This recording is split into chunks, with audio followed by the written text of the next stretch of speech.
and which means to suffer with. It is the deep awareness of the suffering of another accompanied by a wish to relieve it.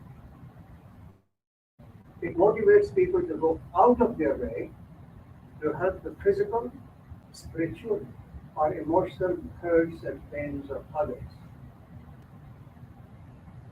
Now, compassion, we can be compassionate as individuals, and we can be compassionate as communal or as a societal.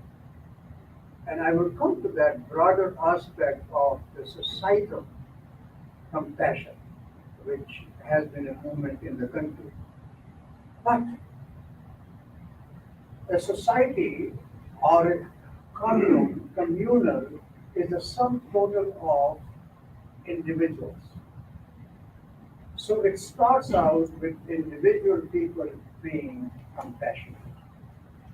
So let me digress and just tell you about a TED Talk. You have heard of TED Talks. It's a technology, entertainment, and design. It's a non-profit organization that gives $1 million to exceptional individuals who have brilliant ideas. And the idea is that they should go and propagate that idea to people. And they give them the forum. The TED Talks, incidentally, is this working? Just push the button up. There are 6 buttons. Okay. One. Okay. So the TED Talks are very popular in the country. The main TED Talks are different, but then there are locally people have done TED Talks which give. But significant of this is that exceptionally brilliant people. Now I'm going to introduce you to one brilliant person, and her name is Karen Armstrong. She was started out to become a nun in a Catholic church. She was in a convent. Then she went on to Oxford, got her doctorate. She is a best-selling author, has numerous books to her credit, but the important ones are The History of God, Muhammad, Prophet for Our Times, Jerusalem, Islam, A Brief History, A Great Conversations. But these are just a few titles that she has. She is considered as an authentic voice in religious communities, an authentic voice. This is what she said about 9/11 and post 9/11. Islam is not a violent religion. So this is coming from somebody who's not a Muslim and a scholar. Prophet Muhammad was not a violent man, and Islam is a compassionate religion.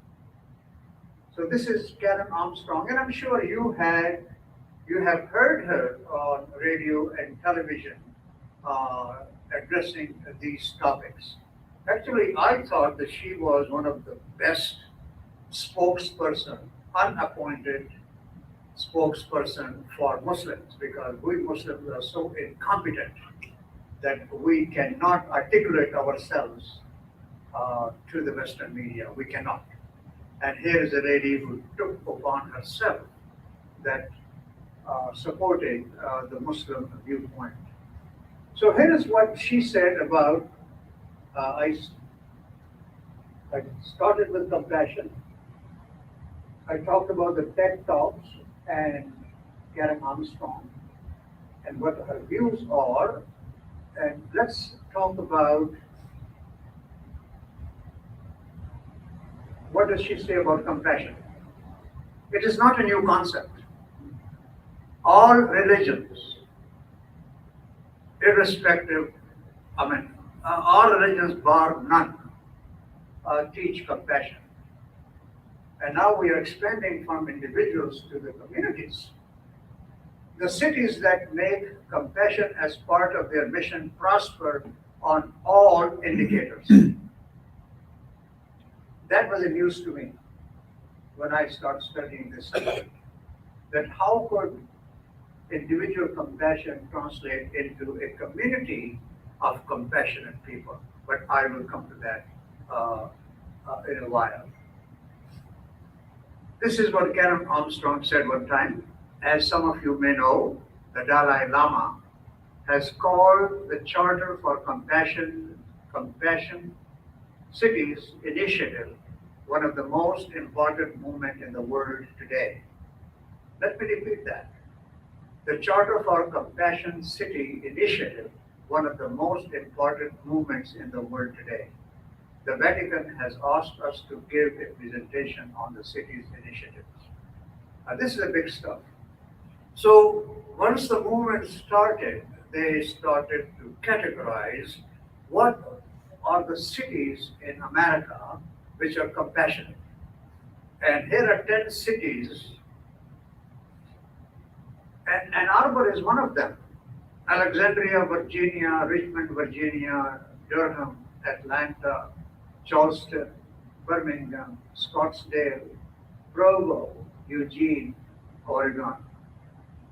There is a list of about 100 cities, and they categorize them as to which ones are the most compassionate and which ones are not as compassionate.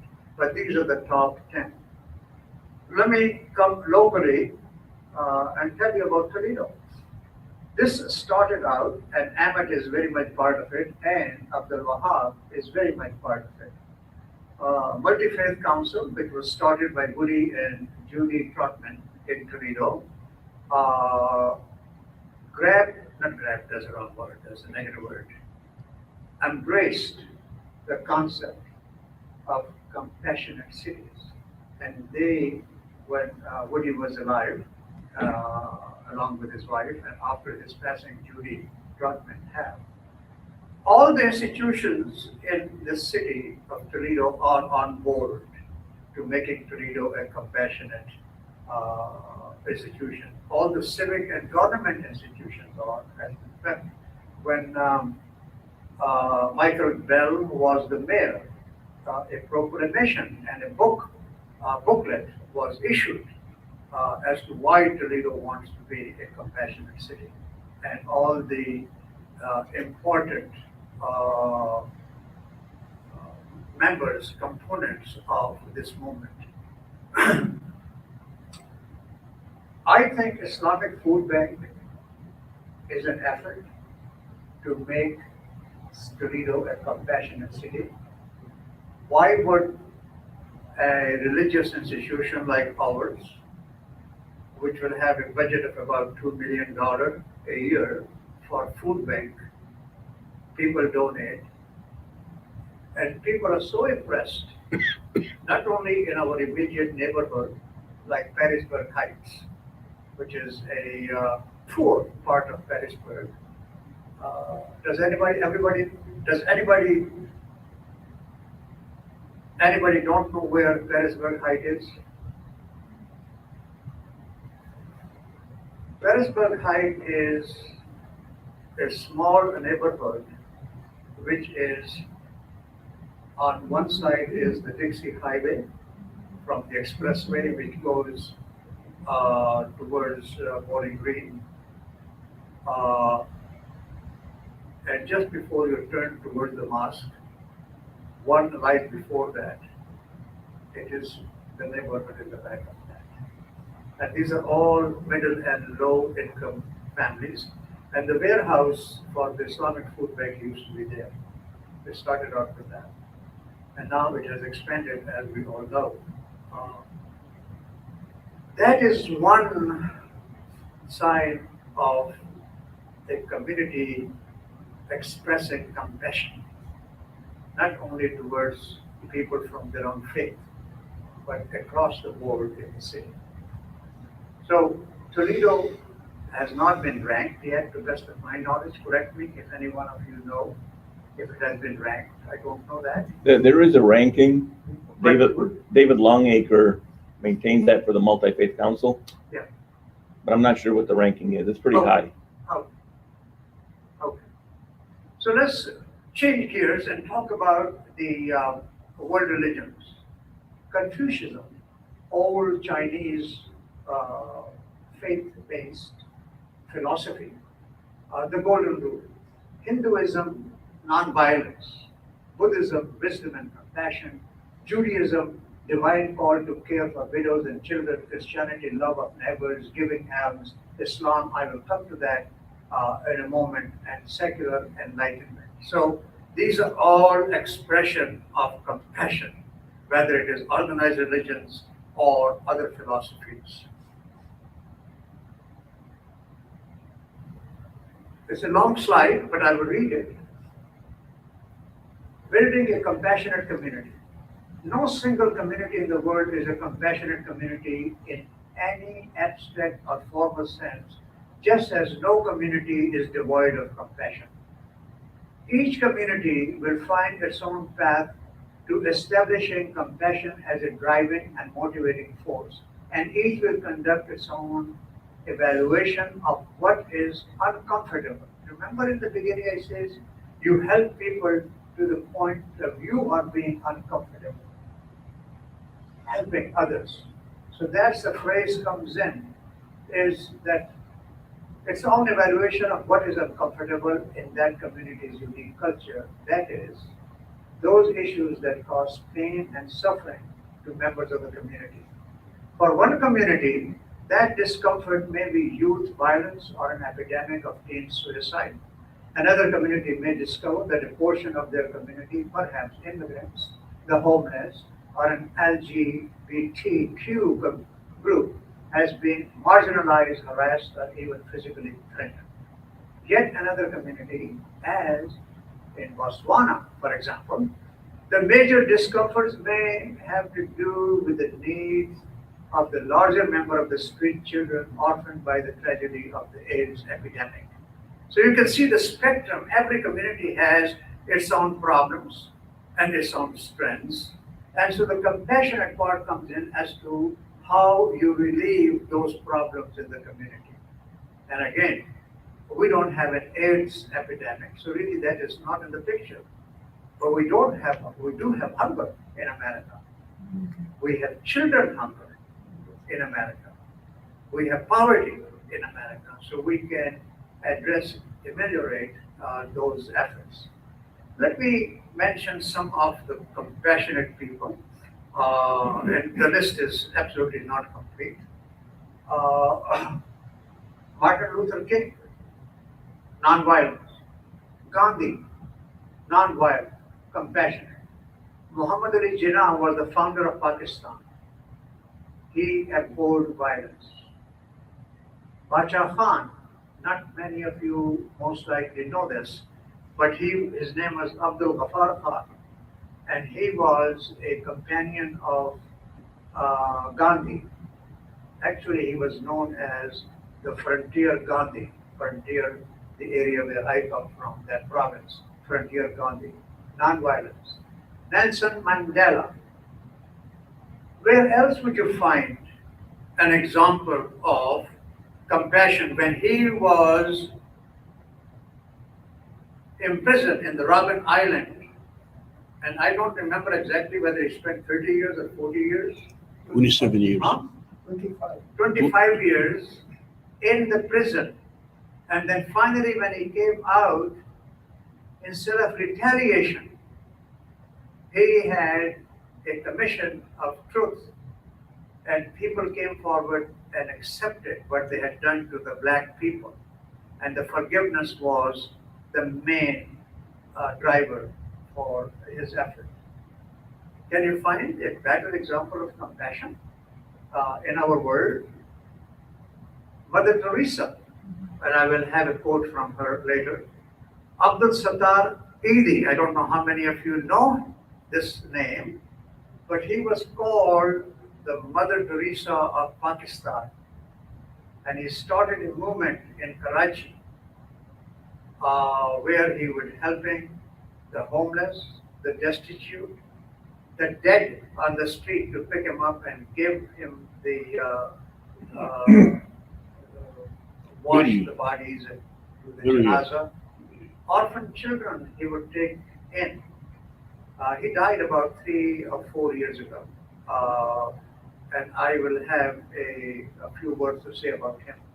So here is a khairat is an Arabic word, and it's a very a word which has uh, a bigger meaning than in some countries they have assigned to the word khairat. Khairat is also a boy's name in Arabic. Charity and khairat. Now, where I come from, charity and khairat is bunched together as one and the same. And if you give charity to somebody, it's almost like if you are doing a favor to somebody in giving charity. The actual concept of charity is much bigger. You should be obliged and grateful that somebody has accepted your charity rather than you throwing something. And I'm sorry, the better example in my mind comes to me is the throwing a piece of bread to a dog. That's how some people consider that their obligation is over. Or tossing few coins in the Salvation Army kettle at Christmas time. You cannot, honestly, that is this obligation of throwing some coins is not an obligation. Period. You have to do more than that. So it's a beautiful concept of charity and khairat to give to somebody, but unfortunately, in some Muslim countries, the meaning has become diminished. Let me show you a few slides as to what Islam teaches about charity. Be good to mankind is charity. Share your bounty is charity. Be kind to everyone irrespective of their faith is charity. Be respectful of others even if you don't agree with them. That is charity. And these are from Quran. These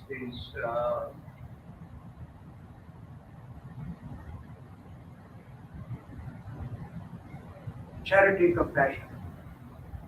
Charity is incumbent upon every human limb every day upon which the sun rises. I mean, you are obligated to be compassionate, to bring about a just conciliation between the two contestants is charity. Helping a person mount his animal or help load the animal is charity. Take this to the compassionate society, the concept that you are going and somebody needs some help and you stop and you help. Religion has given that a word, and that is charity. Charity is not only giving money, charity is also how you act in your everyday life and how you can make other people feel good about it. A good and kind word is charity. To clean a path of obstruction is charity. Smiling upon the face of people is charity. To love children and to respect elders is charity.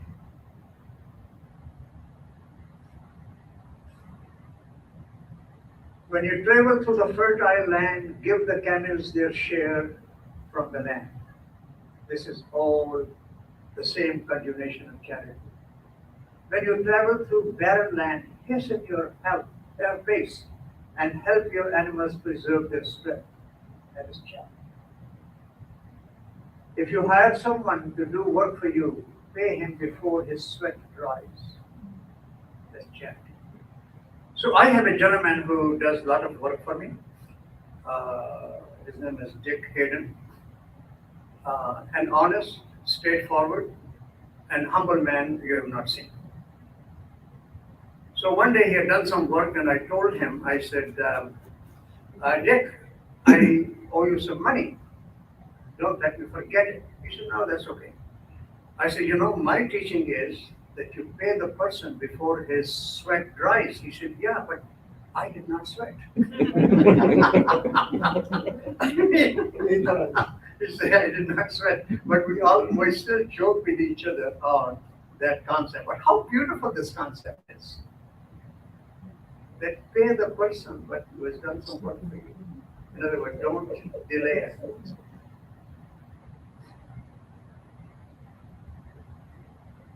Expressive faces but silent tongues. How many people we have seen in life that their faces tell a story, but they will not say it with their tongue? And look at this child, and look at this family. Does it need 1,000 words to express as to what is happening here? Look at the man, his head is in his hands. His wife, his child. These are destitute people.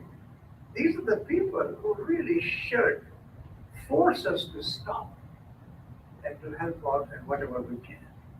Here is another with the echoes of biblical areas. This woman has leprosy. Look at his right hand is mutilated. Look at his nose, which is being affected by leprosy. And 2 children. Compassion.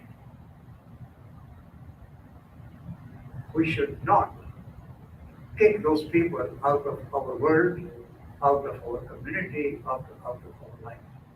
Because they need. And I told you what Quran and Hadith said about it. They were talking about people like that. So, when there are a lot more hands asking for help, we need to do that. If you judge people, you have no time to love them. Mother Teresa. If you judge people, you have no time to love them. And of course, her story is beautiful, and I'm not going to talk about Mother Teresa's life. There is Abdul Sattar Edhi. He died about a few years ago. One time I was flying from Pakistan to US, and Edhi and his wife, he always wore the same clothes as you see him in this picture, and that lamb fur hat. This was what he wore. He came from an affluent business community, but instead of helping his own community all the time, he spread out. And he was shunned by his own community because he was now spending all his energies.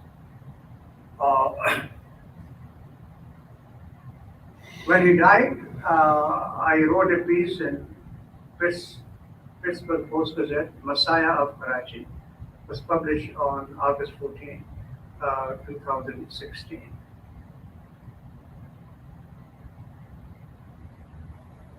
He had cradles outside his offices, and it was written, "Don't kill your babies. Give it to us, we'll take care of them." And unwanted children, babies, infants, they would be left in those cradles. No question asked, they will raise them. If somebody dies, they will send people to go and bathe the person and put the coffin and bury him. So it's a big organization in Pakistan.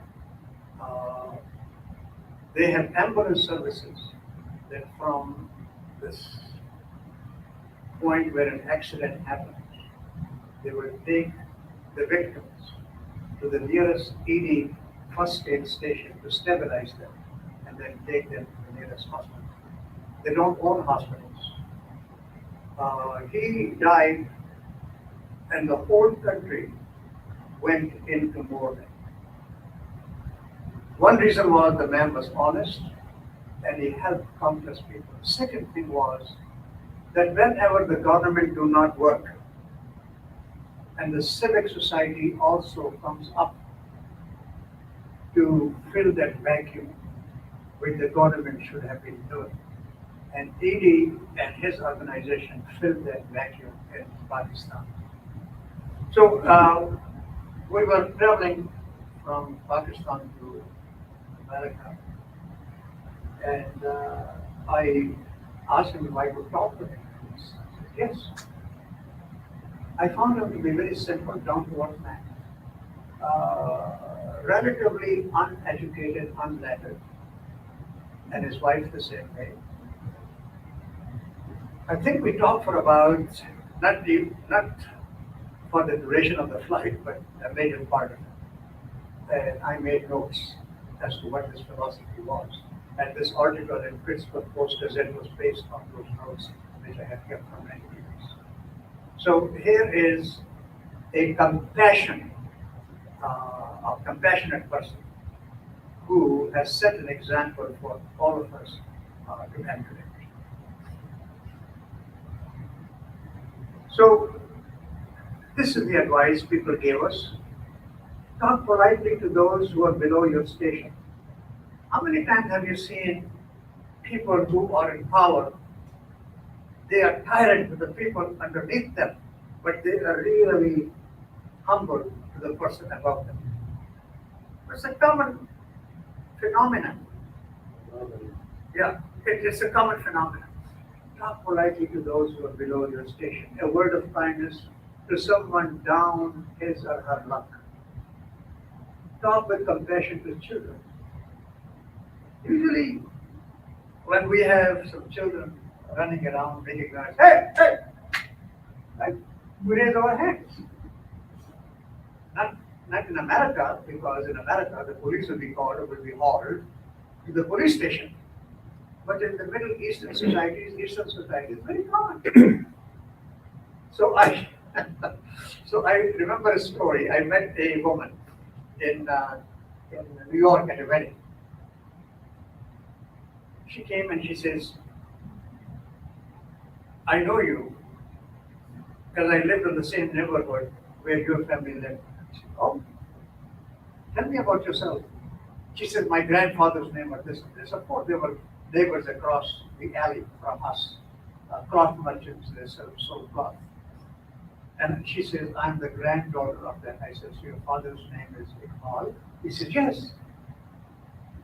I said, so you are that girl who are making noise in the street and they used to slap her up. She said, no. But, this is such a common phenomenon, I thought I would just make her comfortable. As to I'm the same person. Talk kindly to the patients and their attendants. How many complaints people have when they come out of the hospital? And how many people have complaints when they come out of the hospital in cities around the world, in the Muslim world?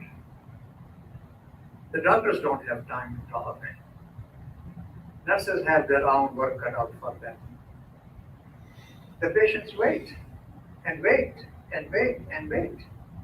I'll give you a personal anecdote. I'm talking about a person that Abdul Wahab Suleiman knows her very well. Kim Brown, who is a nationally and internationally known liver specialist at Henry Ford Hospital. So with that stature, you think that she could go to any place in the world and they will recognize her, right? Her son was on vacation in London and he was climbing something and fell down and he cut the arteries and veins of his leg. He was picked up by the first responders and by helicopter to the hospital where they had a lengthy surgery and they were able to restore everything. So now the waiting time happens.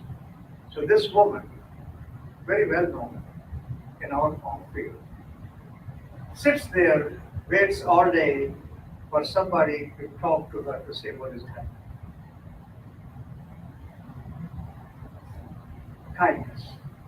Our profession, medical profession, really lacks that kindness.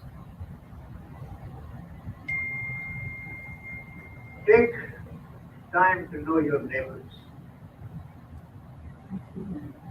I think one time I gave a Friday khutbah on that topic. How many of us know exactly who is in our neighborhood? We know. And one part I know is all Oregon. I you know the whole Oregon, I know the Azizi, you know the whole city of Oregon, but you are different. And you know what caused that problem? People don't know each other is air conditioning. Before the advent of air conditioning, people will come out of their homes, sit on the front porch, and they will talk to the neighbors. In air conditioning, in the summer they are in the winter because of the weather they are in. That has been considered as one of the problems, how we don't interact with each other. So there is a daily ritual which has been suggested. Before going to bed, let us all take stock of the day and ask, how many acts of compassion did I perform today? And where did I talk away when I should have not? Where did I walk away when I should have not? I think it's a very pivotal thing, and it goes to the very concept of not only individuals but a community of compassionate people. So, this is my last slide. No, it's not my last slide yet. Henry David Thoreau, who was an essayist, philosopher, poet, and critic, died in 1862. It is something to be able to paint a particular picture or to carve a statue and so to make a few objects beautiful. Let me repeat that. It is something to be able to paint a particular picture or to carve a statue and so to make few objects beautiful. But it is more glorious to carve and paint the very atmosphere and medium through which we look. To affect the quality of the day, that is the highest of the art. So if everybody starts acting compassionate, everybody starts saying hello to people, everybody start helping others, imagine that will be almost like painting the very atmosphere, painting the very community we live in to be more compassionate. My mother was a unlettered,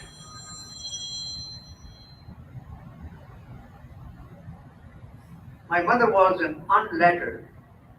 She had no formal education, but she learned how to read the Quran as a child and read it with tajweed. And she taught three generations of children from our neighborhood how to read the Quran. And I noticed one thing that in Pakistan there is an apartheid.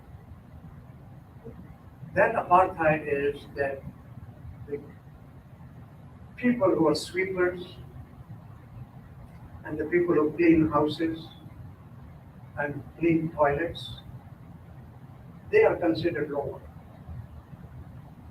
But these women who clean our house will show up sometime, and my mother will ask them to sit down, and she will share a cup of tea with them. Whereas the rest of the family would frown upon that she should not be doing that. And her one refrain that I heard her all her life was that we are children of the same God. We are children of the same God. So she was at St. Charles Hospital undergoing a major surgery the next morning. I was with her. And the priest came in at St. Charles and saw me and she asked me if he would pray for my mother. So I asked her, the Padre has come and he wants to pray. thinking that my mother would say, thank him very much, but that would not be necessary. That's what I thought. And what she said was, of course he should. Who knows which one of these players will get there?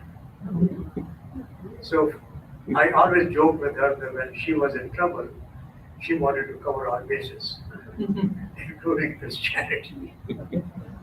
But that broad-mindedness of a woman who was unlettered, but she lived her religion, was something which I have never forgotten.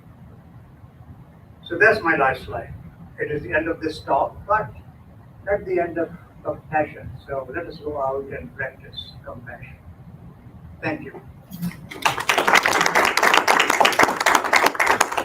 We still have some time. We can have a conversation. What is the relationship between compassion and genetics? Can you repeat the question? I'm Debbie, can you repeat The question is, what is the relation between compassion and genetics? I don't know the answer. Anybody else knows? We don't have another mic, do you? No. Okay. So, Emmett, I'm going to give this to you. So,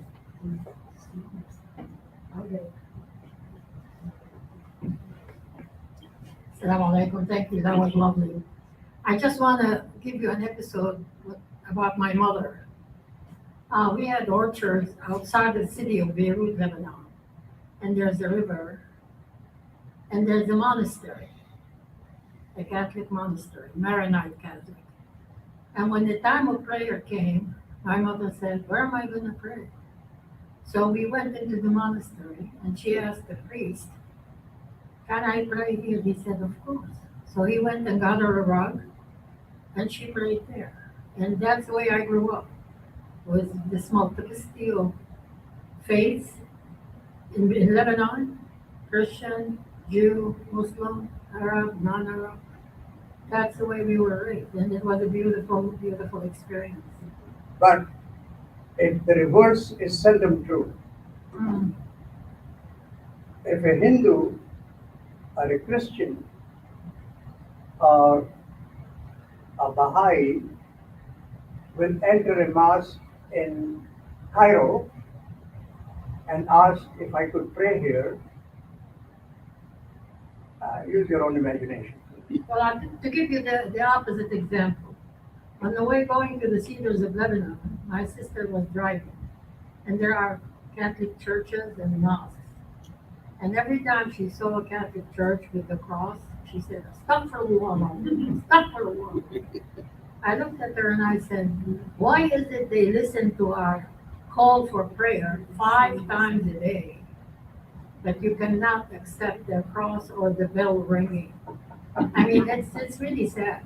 In a way, it's sad. Yeah, I think this is, all of us have experience of, for want of better word, is it bigotry? I think it's fear. I really do. It could be. I really think it's fear because they want to make sure they're on the right path and they don't want to switch paths. And they don't want to be inclusive because that might weaken their faith. And I think that's the issue. So If there was God a- is- yeah. There was a mosque which was burned down in, I don't remember where in America. And local church offered them to come and have Friday prayers. And not only that, in respect for the religion, they would turn their icons and their pictures, paintings, turn them around. I have never heard of the opposite happening.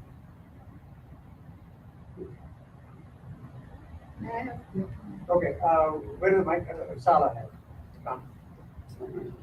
A real happening occurred here. The first caretaker in the mosque was Catholic. And as a result, the Catholic Church will not perform the ritual of the prayer when he died. Oh, So Habib, myself, and Jim Adri performed prayers on him and got buried in the cemetery. That is true. okay, so, Bambino. okay. I don't really remember, did you put like? Yeah, close your mouth. Yeah. Did you put Prophet Muhammad in that list there? I don't remember. Did This you? is a contemporary. Oh, I see, okay. This was a contemporary list in the last 50 years.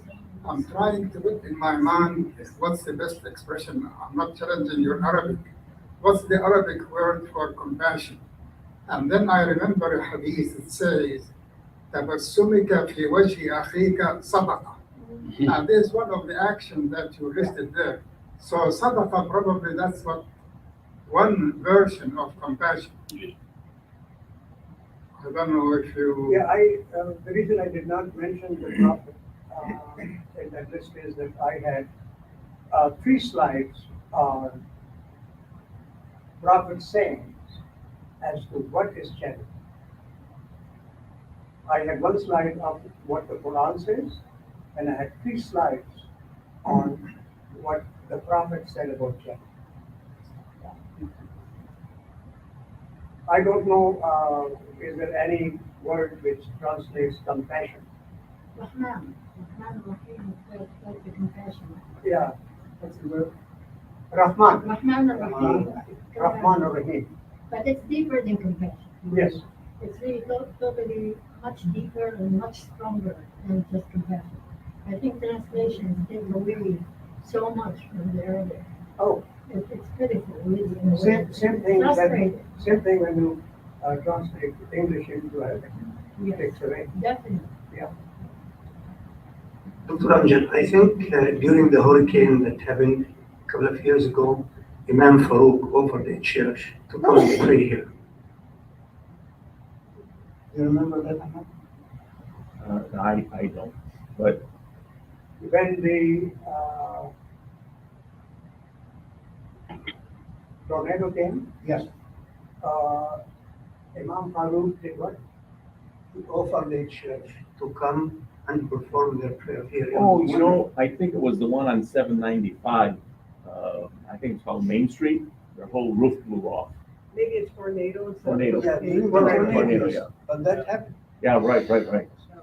So, compassion, I mean, I mentioned about it's individual, but put together it becomes a societal, a community.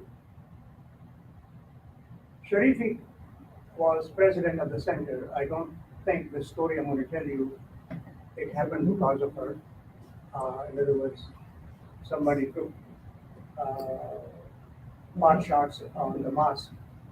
You had nothing to do with that, Sharifi. No, I, That's what you asked. Yeah, Sharifi was president at the time. No, let's talk about the compassion. I'm going to tell you what happened. And many of you were witness to that. She can't hear you. Sharifi said she did not hear me. I want to make sure I hear what you're saying about me. You know, if somebody was a lawyer saying that, I would accept that. So a Christian radio station announced that Islamic Center has been damaged, and he asked the people to come. 2,000 people showed up, Yes, and they made a circle around the center, yes, but they had to make 2 circles around the center. yes. They held hands and everybody facing outward as if they were trying to protect this place. This is the height of compassion. And we have experienced that.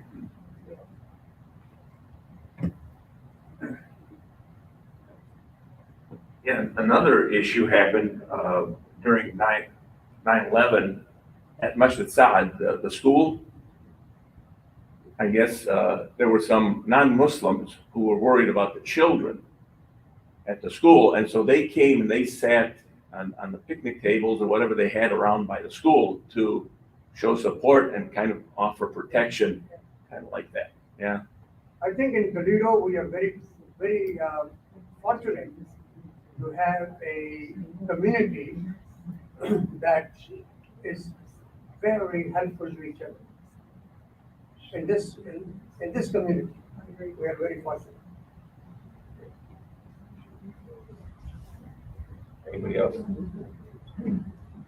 Just keep- I think the best example of compassion is when the Prophet Muhammad والسلام, immigrated from Mecca to Medina. The people of Medina basically not embraced all the new Muslims who came with nothing and shared their wealth, their homes, everything with all these immigrants who came in there. And if you want to take an example, there's one example. If a city is hit by a tornado, the city next to it ought to embrace them, bring them in and share their homes and their wealth and their food and their love. And that's the utmost of compassion, I think.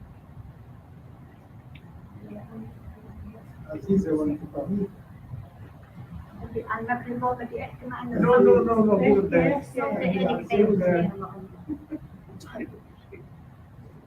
We live in Oregon. Use the microphone. You used to be, Azizi, you used to be, you used to be a loud mouth, but not anymore. She get compassionate. Oh, come on, go ahead. Okay, we live in Oregon for, I could say, 60 years, Oregon, Ohio. Sharifi, she's a neighbor to the, what's the,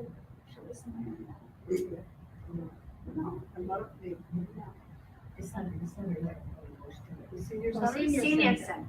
The senior center. I went there year ago, and every year I pay what I have to pay. I go there, and okay. Till this time, I don't see Muslim or Muslim walk in to that place to sit with them, to know what they're doing. No. I'm still alone. Why?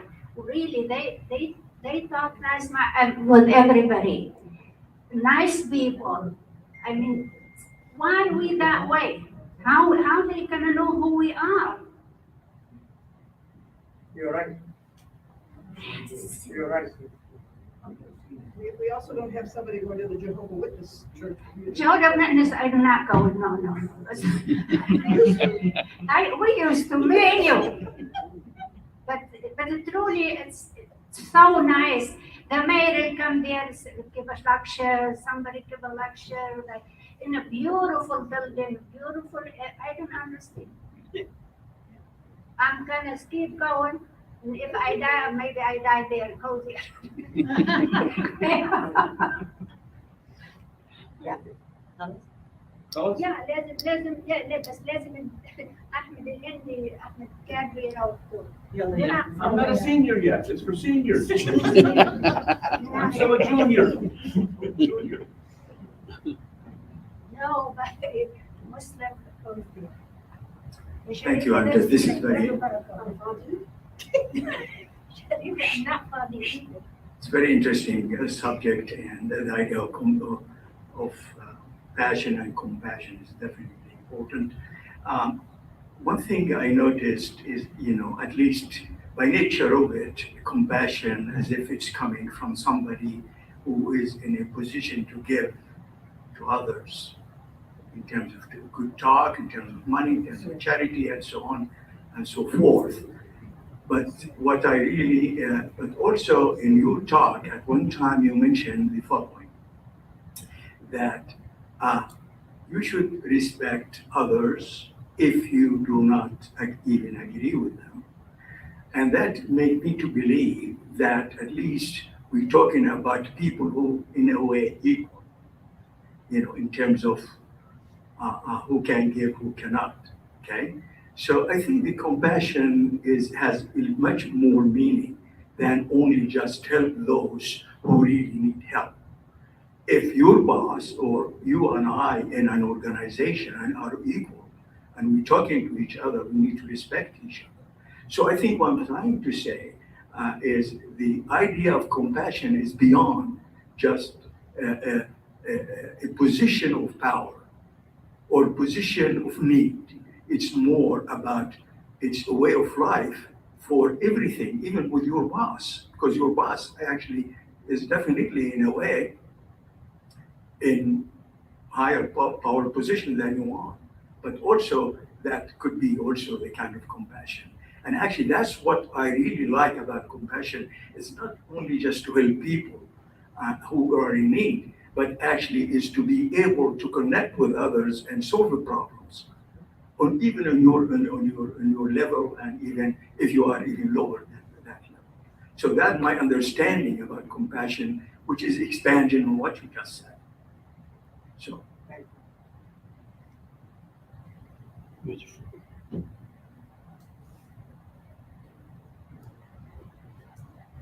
So when I'm thinking about compassion and like my generation and like the lack thereof compassion, I think of your air conditioning example and technology.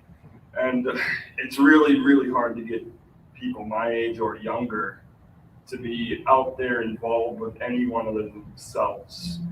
Very egotistical, very introverted with more and more technology. And as time goes, and the way I see society raising us, me not being traditionally Muslim or coming from a Muslim area, you're really taught to take care of your own, and more or less just family, and then maybe some immediate people. But when you move to the bigger cities, I originally come from way out in the country with farmers. And so like we all looked after each other. But then when you come to the city, everyone's like, no, you worry about yourself. I'm gonna worry about me. Leave me alone. Why are you? And then even like when, I was raised to be more compassionate, but nowadays when you give compassion, people look at you in a way where they're almost offended. You know what I mean? Like, I'm a very nice person, but people are like, why are you so nice to me? What is wrong with you? What do you want? They're almost afraid. And it's just like, oh, I'm sorry, guys. I was just trying to be nice. You know what I mean? You hold the door for a person, they walk past you, they're looking at you like, holding their wallet, they're like, oh, what's he gonna do to me? Well, nothing, I was just opening the door. But it becomes more and more, this society has taken away the strengths, the pillars of society. Faith, education is getting weaker, less concentrated in areas where it needs to be. They're dumbing us down. They're keeping us away from what keeps us strong and together as a community. Every community structure is almost gone. But I mean, if you look in this room, I'm the youngest one in this room, where it used to be full of more and more youth. And so we're going to lose that the more and more people that pass. We have to find a way to bring more people back to these institutions. And then you can spread those ideas to younger people that will then go to the areas where we're not seen, because I'm not afraid to go into any church or Jehovah's Witness or not. I've been there, every Baptist church I've been to the South, we're adventurous and we're very, unafraid. So you'll find me in a bold area like that, but where other people would not. But it's kind of trying to figure out how do we get back our pillars of strength through faith and so that we can build compassion. Can we wrap it up? Yep. Very well done. Do you have any announcements?